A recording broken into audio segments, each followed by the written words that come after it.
Pengerjaan jembatan senilai 553 miliar ini memakan waktu selama 4 tahun, dan untuk meresmikannya agar dapat segera digunakan sebagai akses alternatif penyeberangan dari Hulu ke Hilir, Kementerian PUPR mengagendakan peresmian jembatan musim 4 akan dilakukan langsung oleh Presiden Jokowi. Hingga saat ini progres fisik jembatan dengan panjang 1.300 meter tersebut telah mencapai 97%.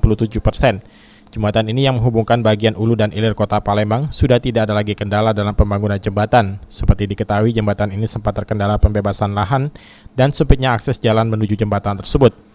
Selanjutnya yang dilakukan finishing, dilanjutkan analisis trafik atau rekayasa lalu lintas. Nantinya akses jalan menuju jembatan ini yang semula merupakan jalan milik pemerintah kota menjadi jalan milik nasional sehingga pengelolaannya menjadi tanggung jawab Kementerian PUPR. Jembatan musim 4 merupakan jembatan tipe cable stay extrados dan PCU girder.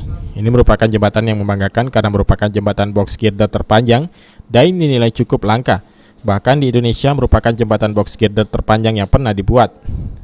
Jembatan ini menggunakan penerapan Structural Health Monitoring System untuk memonitor kesehatan jembatan dan mengirimkan informasi ke pusat data. Jembatan dengan 2 lajur kendaraan ini yakini mampu memiliki daya tahan mencapai 100 tahun. Sudah diagendakan oleh Bapak Menteri PUPR. Jembatan musim 4 ini salah satu yang akan diresmikan oleh Bapak Presiden nanti.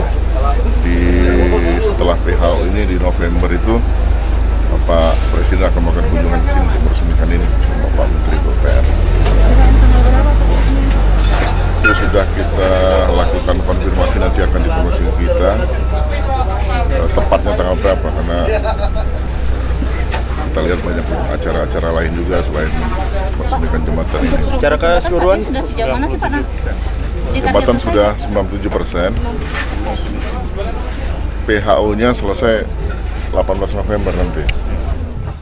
Susan Oktaria, PAL TV.